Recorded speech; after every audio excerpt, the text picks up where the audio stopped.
G'day Earthlings, Dr. Rank here, and welcome back to the Monsters Inc. Scare Island No Broken Toys Challenge. Now today, we're going to start things off in the desert training grounds with the Pyramid as Mike. Now, sorry I missed uploading last week, but so much had happened that I just needed time to process it, you know? So we had Nintendo Direct, which was awesome, and then we got the announcement of Mario Maker 2 for the Switch, which is awesome. And I love how the first thing they announced was the slopes. Like, that was something that Mario Maker really needed on the Wii U. Okay, so the pyramid here can rotate every time we step on that platform, and every time it does, we come out on a different face of this pyramid. So this particular face has an eye shooting fireballs at us. Lovely. So Mario Maker 2 is exciting. Also, we got Legend of Zelda Link's Awakening Switch remake, which is awesome. I've never played the original, so the nostalgia factor isn't really kicking in for me there. But I expect to enjoy it nonetheless. Haven't played many of the Zeldas. I've played Link to the Past, Ocarina of Time, Triforce Heroes as well.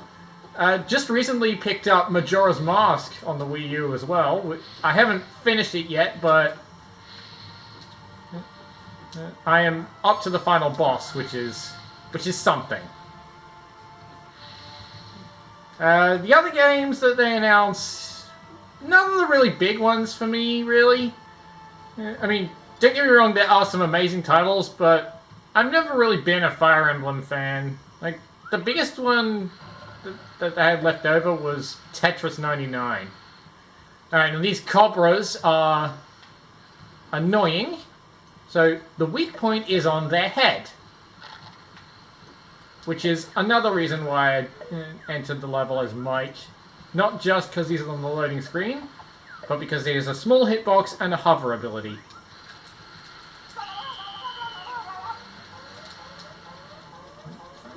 Which means we can try not to accidentally step on a Cobra.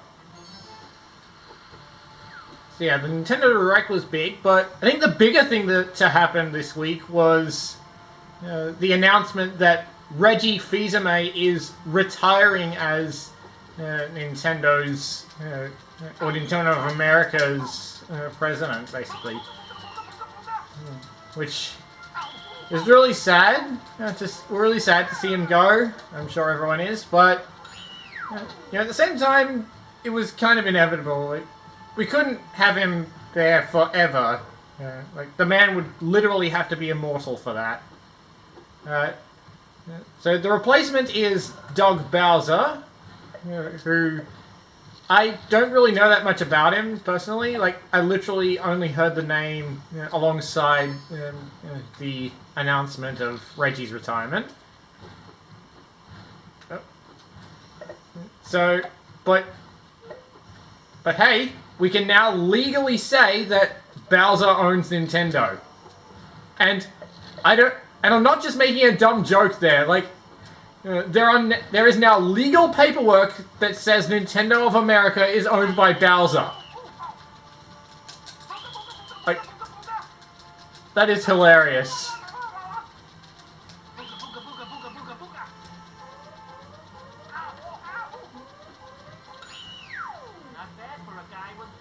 Alright, there we go.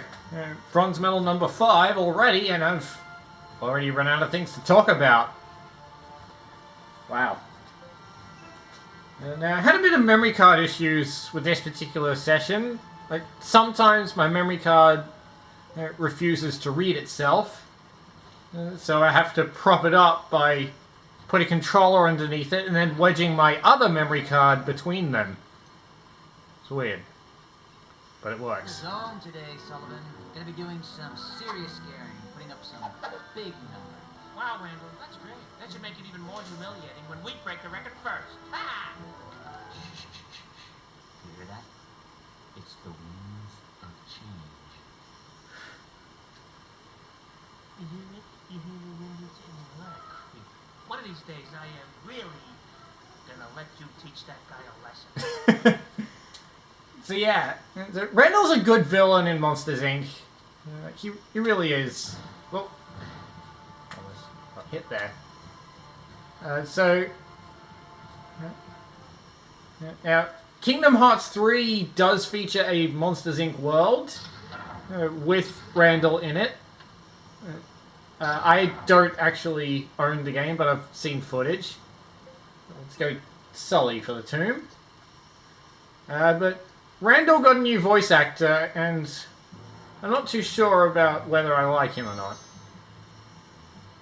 Now, the tomb is one of those levels that is basically unplayable on the PlayStation 2 version because, as I said previously, what's the point of having good graphics if you can't see them, right? And the lighting is just terrible on PS2. Now this level introduces another new mechanic, carrying things. Both monsters can carry these boxes. Ah, get away from me! And the idea is to put them down up the stairs on the squares that match their symbol. Now, I don't know if you can see very well. Should be able to, though.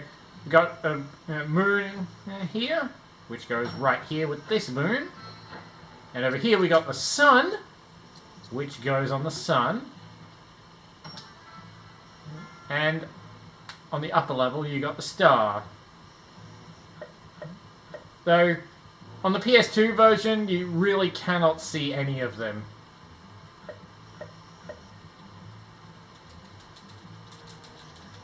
Now, one thing... Now, the urban training grounds had trampolines in them as their local monster enhancement.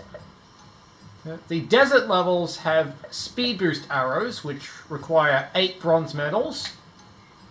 And what they do basically is they speed you up. Though the tomb and the pyramid also have the fling shots, which are basically atoms that are way too big, and what they do is they teleport you. Get far away from the scorpion. Scorpions aren't as big a threat as the other enemies in this game because they have limited visual range. And by that I mean their eyesight is limited. Yep. This is what happens when you map the pickup button to the attack button.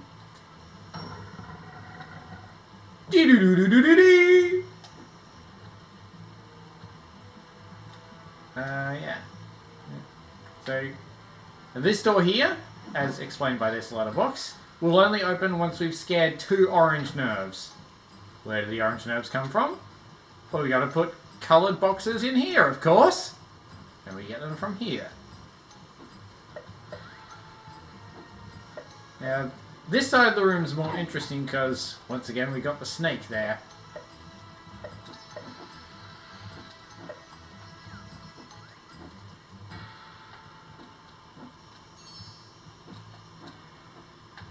And you gotta be careful on the way down because... Oh. Yeah, you're supposed to ledge grab there, but... And then you shimmy along the wall, but... There's nothing stopping you from just standing in there and walking. Like, seriously. Hitboxes, am I right? I'm gonna walk off on the side here. Ow. Bye-bye, you copper.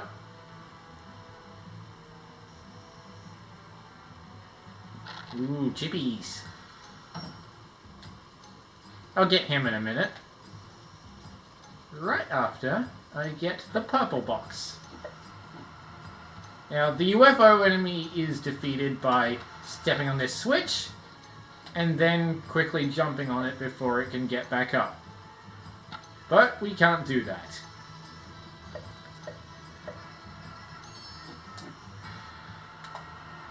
Can't pick it up if you're on top of it, can you?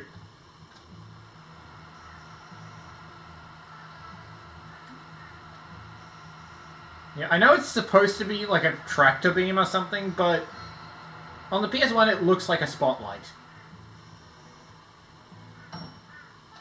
Then again, how else would a UFO's tractor beam look? Although, technically, it's not a UFO, because UFO stands for Unidentified Flying Object. So, once you've identified it, it's no longer unidentified, and therefore is not a UFO, it's just an FO.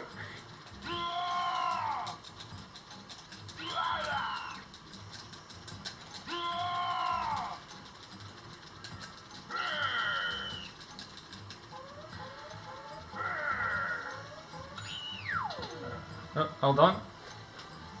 Phone's ringing, be right back. Sorry about that. No one important. Like, really, nobody important. Yep. Alright. Now this is a platforming segment. With actual platforms. That tilt! That's right, I keep forgetting they tilt, even though the axis is literally right there in front of me. Whoop! Not quite enough. Not quite enough ooze. There we go. Actually, you know what? I'm not going to scare the red guy just yet.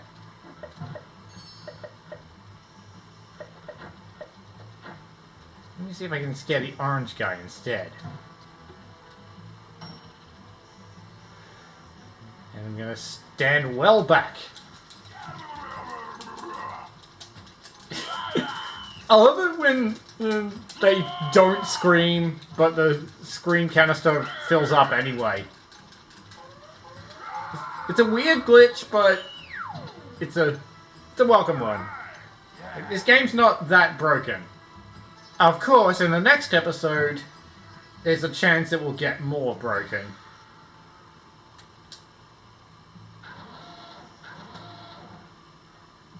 You'll see what I mean.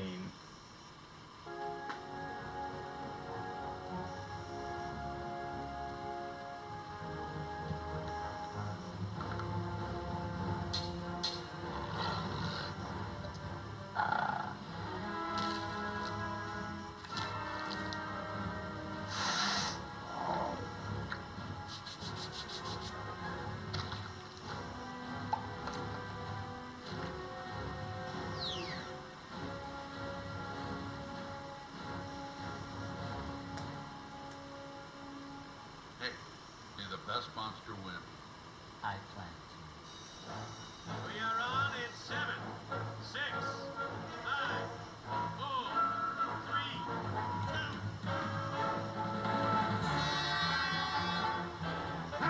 2. Now, fun fact, all of the names listed on the Scarefloor leaderboard are the last names of Pixar employees.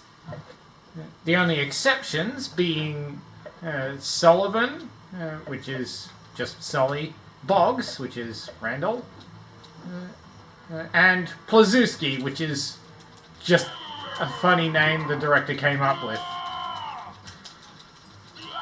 Wow, 3 circles in a row, really. One of these days I'm gonna get 5, and the camera will be rolling when it happens. There we go. So I think that... Oh, I don't want to exit, I want to quit. There is a difference, apparently. So, yeah. So my question for you guys at home is... what announcement from the recent Nintendo Direct are you most looking forward to? And...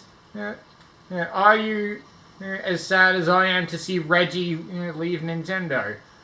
Leave your thoughts in the comments below, and as always, be sure to like this video if you haven't already, and subscribe so you don't miss any future episodes.